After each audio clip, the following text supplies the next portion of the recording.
Cricket time ஃபேன்ஸுக்கு வணக்கம். So Tom Karan ஆர்சிபிக்கு தேவைதானா? ஸோ சீக்கா சொன்ன விஷயம் என்ன? அது மட்டும் இல்லாமல் சோசியல் மீடியாவில் என்ன சொல்லிட்டு இருக்காங்க? ஸோ ஸ்லாட்டில் ஃபில் பண்ண முடியாது, அவர் எதுக்கு எடுத்திருந்தீங்க, அவருக்கு பதிலாக வந்துட்டு நீங்கள் ஒரு அசரங்காவை பிக் பண்ணியிருக்கலாமே அப்படிங்கிற மாதிரி நிறைய பேர் கேட்டுட்டு இருக்காங்க. அது என்ன ஏது அப்படிங்கிறத இந்த வீடியோவில் பார்த்து தெரிஞ்சுக்கலாம். அதுக்கு முன்னாடி ஃபர்ஸ்ட் டைம் சேனலுக்கு வரீங்கன்னா மறக்காமல் சப்ஸ்கிரைப் பண்ணி சப்போர்ட் பண்ணுங்கள். அப்போ தான் அப்டேட் எல்லாமே எங்களை வந்து சேரும். சரி வாங்க வீடியோ குழப்பலாம். ஆர்சிபியை பொறுத்த வரைக்கும் இந்த தடவை செம்மையான பேட்டிங் யூனிட்டோட வந்துட்டு ஆக்ஷனை ஸ்டார்ட் பண்ணாங்க. ஆனால் ஏலத்தில் சொதப்பிட்டாங்க. இதுக்கு மெயின் முக்கிய காரணம் அந்த மேனேஜ்மெண்ட் அந்த அட்வைசர்ஸ் அவங்களாம் இருப்பாங்க தெரியுமா. ஸோ ஏலத்துடைய அந்த ஸ்ட்ராட்டஜி புரிஞ்சுக்கிற விதம் அப்படிங்கிற மாதிரி எதுவுமே செயல்பட்ட மாதிரி தெரியல. அதனால தான் ஆர்சிபி ஃபேன்ஸுக்கு சரியான கடுப்பு. ஆனால் லாஸ்ட்டாக அவங்க பண்ண 2 பிக்குமே என்னை பொறுத்த வரைக்கும் சூப்பரான பிக். அதில் ஃபெர்குசன் உண்மையாலுமே மேசிவான ஒரு பிக்குங்க. பிகாஸ் நீங்கள் ரீஸ் டாப்லி இருக்காரு அண்ட் அல்சாரி ஜோசப் இருக்காரு அப்படிங்கிற போது இவங்க 2 பேரை கம்பேர் பண்ணும்போது ஃபெர்குசன் உண்மையாலுமே சூப்பரான இம்பாக்ட் அப்படிங்கிறத கிரியேட் பண்ணுவார். 150ல் நச்சுன்னு யாக்கர் போட்டாலே போதும். டெத் ஓவரில் அதை தான் வந்துட்டு எக்ஸ்பெக்ட் பண்ணிட்டு இருக்காங்க. கன்சிஸ்டன்ட்டாக போட்டுட்டே இருங்க, 2 பவுண்டரி போதா பிரச்சனையே இல்லாமல் போட்டுட்டே இருங்கன்னு சான்ஸ் கொடுத்தாங்கன்னா ஃபெர்குசனுக்கு சூப்பரான ஒரு வாய்ப்பு இருக்கு. கன்சிஸ்டன்ட்டாக அந்த வைடு யாக்கர் அதை மட்டும் கரெக்டாக பாயிண்ட் பண்ணாரு அப்படிங்கிற பட்சத்தில் சூப்பரான டெட் பவுலராக இருப்பார் அப்படிங்கிற மாற்றம் கிடையாது. So Mohammed Siraj and Ferguson இவங்க 2 பேருமே உண்மையாலுமே சூப்பரான ஒரு பவுலர்ஸ்.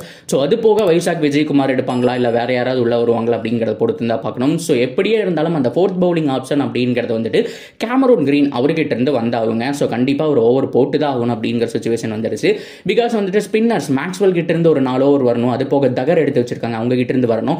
இல்லை வந்துட்டு கரண் சர்மாவும் உள்ள எடுத்தாங்க அப்படின்னா அவர்கிட்ட இருந்தும் பார்த்தோம் அப்படின்னா ஒரு 4 ஓவர் வரும். பட் கரண் சர்மாவையும் தகர் 2 பேரையும் சேர்ந்து ஸ்குவாட்ல ஃபிக்ஸ் பண்றதுங்கிறது ரொம்ப கஷ்டம் அப்படிங்கிறதுனால என்னை பொறுத்த வரைக்கும் தகர் ஆடுவார், அப்படி இல்லைன்னா கரண் சர்மா ஆடுவார். அது போக மேக்ஸ்வெல் தான் ஓவர் போட்டாகணும் அப்படிங்கிறதுல எந்த விதமான மாற்றமே கிடையாது. ஸோ இவன் மெயினாக இருக்கக்கூடிய கேள்வி என்ன அப்படின்னா, எதுக்காக ஒரு ஃபாஸ்ட் பவுலிங் ஆல்ரவுண்டர் போனீங்க, ஒரு ஸ்பின் பவுலிங் ஆல்ரவுண்டர் போயிருக்கலாமே, ஒரு முகமது நபி அப்படி இல்லைன்னா அசரங்காவுடைய பேஸ் பிரைஸுக்கு நீங்கள் அவங்க எடுத்துருக்கலாம்.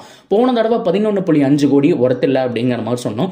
இப்போ வெறும் ஒரு 1 கோடி 1.5 கோடியில் அவர் எடுத்திருந்தீங்க அப்படிங்கிற பட்சத்தில் செம்மையான பிக்காக இருந்திருக்குமே. ரிட்டன் அசரங்கா டீமுக்கு வந்திருப்பாரு அண்ட் அவரை பொறுத்த வரைக்கும் அந்த மேஜிக்கல் ஸ்பின் அப்படிங்கிறது கிடைச்சிருக்கும். பேட்டிங்கில் ஒரு 20 ரன் 25 ரன் அடிச்சு தருவார்.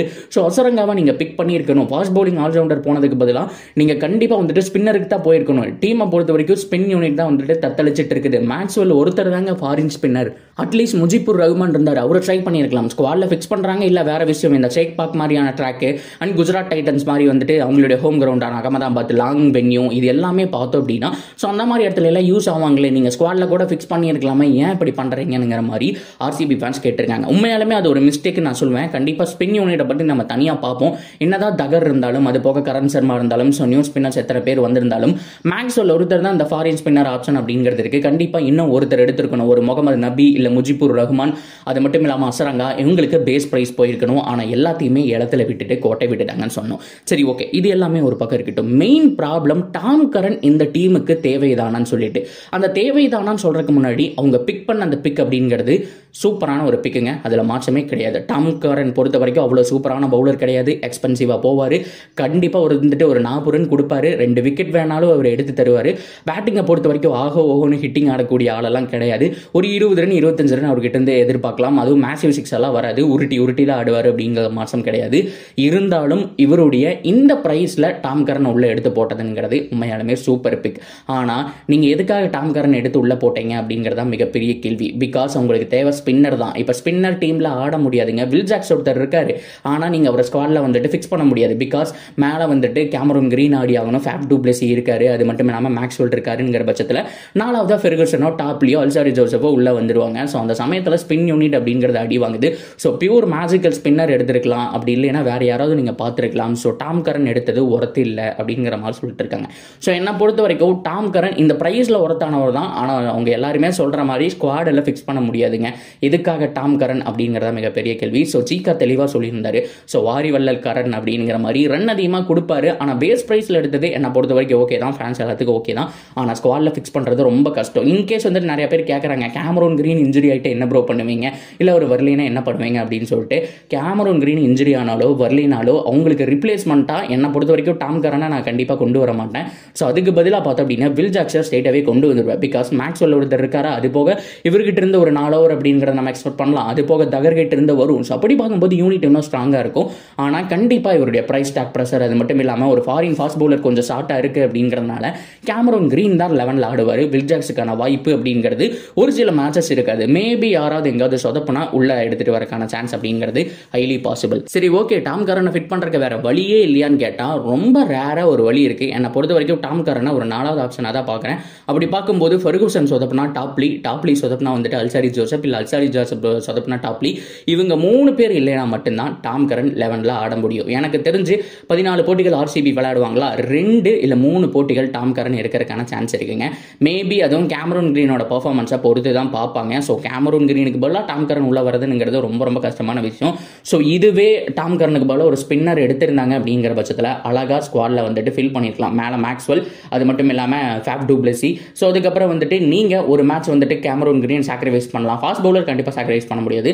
அவருக்கு பதிலாக வந்துட்டு ஒரு ஸ்பின்னர் உள்ள கொண்டு வந்திருக்கலாம். 11ல் வந்துட்டு ஃபிட் பண்ணி பார்த்துருக்கலாம். ஒரு மேட்ச்ங்கிறது கண்டிப்பாக வந்துட்டு நான் சின்னசாமியில் நடக்கிறத சொல்ல, சின்னசாமியில் கண்டிப்பாக கேமரூன் கிரீன் வேணும். ஆனால் அவே மேட்சஸ் நடக்குது. நம்ம சிஎஸ்கேவோட ஹோம் கிரவுண்டில் போய் ஆர்சிபி விளாட்றாங்க அப்படிங்கிற மாதிரி பார்க்கும்போது கண்டிப்பாக ஒரு நல்ல குவாலிட்டி ஸ்பின்னர்ஸ் வேணும். ஸோ அவங்க இல்லாமல் ஒன்றுமே பண்ண முடியாது. அதனால தான் அவங்க யூனிட்டே பார்த்தோம்னா அவ்வளோ ஸ்பின்னர்ஸ் இருக்காங்க. மொயின் அலி இருக்காரு, ஸோ ரச்சின் ரவீந்திரா இருக்காரு, அது போக ஜடேஜா, மிச்சல் சாண்டர், தீக்ஸனா அப்படின்னு சொல்லிட்டு பயங்கரமான ஸ்பின் யூனிட் வச்சிருக்காங்க. அது போக இந்தியன் பவுலர் பிரசாந்த் சோலங்கி வச்சிருக்காங்க. ஸோ இதெல்லாமே வச்சு அவங்க ரெடியாக இருக்காங்க. எல்லா டீமுக்குமே அந்த ஸ்பின் யூனிட்ங்கிறது கவர் ஆயிடுச்சு. ஆர்சிபியை பொறுத்த வரைக்கும் இன்னும் கம்ப்ளீட் ஆகலை அப்படிங்கிறது தான் என்னுடைய ஒரு தாட் அப்படிங்கிறத நான் சொல்வேன். நிறைய பேர் கேட்டிருந்தீங்க, ப்ரோ உண்மையாலுமே ஆர்சிபிக்கு ஸ்பின்னர்ஸே இல்லை ப்ரோ அப்படிங்கிற மாதிரி. மயங்க் தகர் அவரை நம்பி மட்டும்தாங்க இருக்கு. அண்ட் கரண் சர்மா அவருடைய பர்ஃபார்மன்ஸ் பொறுத்து இருக்கு. ஸோ இது போக மற்றவங்களாம் போடுவாங்க அந்த பார்ட் டைம் பவுலர் மாதிரி. அண்ட் லோம் ரோடு கிட்ட இருந்து நம்ம ட்ரை பண்ணலாம். ஸோ மற்றவங்க எல்லாருமே பண்ணுவாங்க. பட் இருந்தாலும் நம்ம பார்க்கும்போது உண்மையாலுமே ஒரு பியூர் ஸ்பின்னர், அந்த மெஜிசியன் அப்படின்னு சொல்லுவாங்க இல்லையா, நம்ம உண்மையாலுமே அசரங்கா வச்சிருந்தாங்க ஆர்சிபி. அசரங்கா மேட்சுக்கு மேட்ச் விக்கெட் எடுத்துட்டு இருந்தார். அவர் இப்போ இருந்திருந்தா உண்மையாலுமே சூப்பராக இருந்திருக்கும். அதே ஸ்குவாடு சேம் ஸ்குவாடோட போயிருக்கலாம். ஆனால் அன்ஃபார்ச்சுனேட்லி பார்த்தோம் அப்படின்னா அவரை தவற விட்டுட்டாங்க. பேஸ் பிரைஸ்லேயே கம்முன்னு தட்டி தூக்கிருக்கலாம். சரி, அசரங்கா போயிட்டா முகமது நபியை ஏன் வந்துட்டு மும்பை இந்தியன்ஸ்க்கு ஈஸியாக விட்டு கொடுத்தீங்க? ஸோ அவங்க கூட ஃபைட் பண்ணி முகமது நபியை வாங்கியிருக்கலாம். அட்லீஸ்ட் முஜிபுர் ரஹ்மான் சூப்பரான ஒரு ஸ்பின்னருங்க, ஏன் அன்சோல்ட் ஆனாரு அப்படிங்கிறது இன்னும் தெரியல. மேக்ஸிமம் எல்லாத்துக்கும் கவர் ஆயிடுச்சு. ஸோ அவர் வரும்போது எல்லாருமே முடிஞ்சது அப்படிங்கிறதுனால ஆயிட்டாங்க. ஆனால் ஆர்சிபிக்கு ஒரு சான்ஸ் இருந்துச்சு, அதையும் தவற விட்டுட்டாங்கன்னு சொல்லணும். ஓவராலாக இந்த அக்ஷன் அப்படிங்கிறது ஆர்சிபிக்கு சரியாக போகலிங்க. ஸோ இந்த வருஷம் கோப்பை அடிப்பாங்களான்னு கேட்டால் போன வருஷத்தை கம்பேர் பண்ணும்போது டீம் நல்லா இருக்கு. பவுலிங் யூனிட்டை பொறுத்த வரைக்கும் ஃபெர்குசன் வந்திருக்காரு. என்ன ஹேசல்வுட்டுக்கு பதிலாக ஃபெர்குசன், அது மட்டும் இல்லாமல் ஒரு நச்சுன்னு ஆடக்கூடிய ஒரு கிரீன் இருக்காப்ல. அவர்கிட்ட இருந்து ஒரு 4 ஓவர் பார்க்கலாம், ஒரு 30 ரன் பக்கம் பார்க்கலாம். ஸோ இதுக்கு மேலே என்ன வேணும் அப்படிங்கிற மாதிரி ஆர்சிபி யூனிட் என்னை பொறுத்த வரைக்கும் ஒரு 80%. மும்பை இந்தியன்ஸ் சிஎஸ்கேவை கம்பேர் பண்ணும்போது கொஞ்சம் கம்மியாக இருக்காங்க அப்படின்னு சொல்லலாம். பட் இருந்தாலும் பரவாயில்ல. ஸோ இதை முழுக்க யாரை நம்பி இருக்கு, இந்த டிராஃபி யாரை நம்பி இருக்குன்னு கேட்டிங்கன்னா சிராஜ் அண்ட் இன்னொரு அந்த ஃபாரின் ஃபாஸ்ட் பவுலரை பொறுத்து, அது ஃபெர்குசனாக இருக்கலாம், இல்லை அல்சாரி ஜோசஃபாக இருக்கலாம், இல்லைன்னா டாப்லி இருக்கா, இந்த 3 பேரில் யாராவது ஒருத்தர் பர்ஃபெக்டாக போட்டே ஆகணும். அது போக சிராஜ் போட்டாகணும். இவங்களுடைய 8 ஓவர் பவர்ஃபுல்லாக இருந்தே ஆகணும். ஸோ அது போக வந்துட்டு மயங்க் தகர் அவருடைய 4 ஓவர் ரொம்ப குரூசியலுங்க. நிறைய ஒர்க் பண்ண வேண்டியது இருக்குது. பிகாஸ் அவர் ஒருத்தர் தான் இந்த ஒரு ஃபார்மெட்டில் யங்ஸ்டர் அண்ட் சூப்பரான ஸ்பின்னராக இருக்காரு. கரண் சர்மா இருக்காரு. பட் இருந்தாலும் மயங்க் தகர் கொஞ்சம் அவரை விட டீசெண்டாக பேட்டிங் ஆடுவார் அப்படிங்கிறதுனால ஃபர்ஸ்ட் ப்ரெஃபரன்ஸ் அப்படிங்கிறது வந்துட்டு அவங்களுக்கு கொடுப்பாங்க. ஸோ மயங்க் தகர் மேலே ஒரு ப்ரெஷர் இருக்கு. ஸோ அது போக கண்டிப்பாக கிரீன் ஓவர் போட்டே ஆகணும். ஆனால் டெத் ஓவரில் கொடுத்தோம்னா பொழந்து கட்டிடுவாங்க. பவுலிங் ஆவரேஜ் அவர் எங்கேயோ வச்சிருக்கிறாரு, பயங்கரமாக அடிச்சிருக்கிறாங்க கிரீனை. அதனால இனிஷியல் ஓவர்ஸ் தள்ளிடலாம். பவர் பிளேக்குள்ளே ஒரு 2 ஓவர் தள்ளிட்டு ஒரு 8 ஓவர் 9 ஓவருக்கு அப்புறம் ஒரு 2 ஓவர் தள்ளிட்டோம்னா ஸோ கடைசி அந்த ஒரு 4 ஓவர் அப்படிங்கிறது சிராஜ் ஃபெர்குசன் அப்படிங்கிற மாதிரி அந்த டெத் ஓவர் போச்சு அப்படிங்கிற பட்சத்தில் ஆர்சிபிக்கு சூப்பராக இருக்கும். அதே மாதிரி ரொம்ப முக்கியமான விஷயம், ஸோ ரன்ஸ் அப்படிங்கிறது கம்மியாக கொடுத்தே ஆகணும். நீங்கள் விக்கெட் எடுக்கிறீங்களோ இல்லையோ அந்த டாட் பால் ப்ரெஷருங்கிறத போட்டே ஆகணும். ஏன்னா இவங்க கிட்ட 200 ரன் அடிக்கிறதுக்கு பேட்டிங் யூனிட் இருக்குது அப்படின்னு சொன்னால் 220 ரன் கொடுக்கறதுக்கு பவுலிங் யூனிட் இருக்குது. ஸோ பவுலர்ஸ் கொஞ்சம் மோசமாக தான் இருக்காங்க நான் சொல்லணும். ஆனால் மறுபடியும் சொல்கிறேன், சிராஜ் மேலே தான் ப்ரெஷர் அண்ட் இன்னொரு பவுலர் மேலே தான் ப்ரெஷர். ஸோ யாராவது ஒருத்தர் நல்லா பண்ணி ஆகணுங்க. இந்தியன் ஃபாஸ்ட் பவுலர் நல்லா பண்ணி ஆகணும். வைசாக் விஜயகுமாரா இல்லை வேறு யாரும் உள்ள எடுப்பீங்க தெரியாது, அவங்க கம்பல்சரி நல்லா பண்ணி ஆகணுங்கிற சுச்சுவேஷன் இருக்குது. ஸோ ஓவராலாக இதுதான் கைஸ் ஆர்சிபியோட ரிவ்யூ. ஸ்பின்னர்ஸை பற்றி நம்ம தனியாக பார்ப்போம். ஆர்சிபியோட காம்பினேஷன் எப்படி இருக்க போது, ஸ்பின்னர் எங்கே மேட்ச் பண்ண போகிறாங்கன்னு பார்ப்போம். நீங்கள் என்ன நினைக்கிறீங்க? டாம் கரனோட பையை பற்றி என்ன நினைக்கிறீங்க? டாம் கரன் அந்த 1.5 crore நல்ல ஒரு பை தான், அதில் மாற்றம் கிடையாது.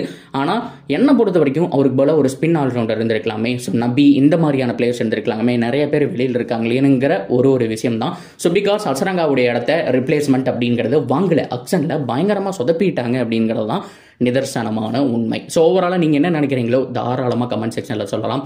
தொடர்ந்து அப்படியே நம்ம சேனலோட நினைச்சிருங்க, மறக்காம சப்ஸ்கிரைப் பண்ணி சப்போர்ட் பண்ணுங்கள்.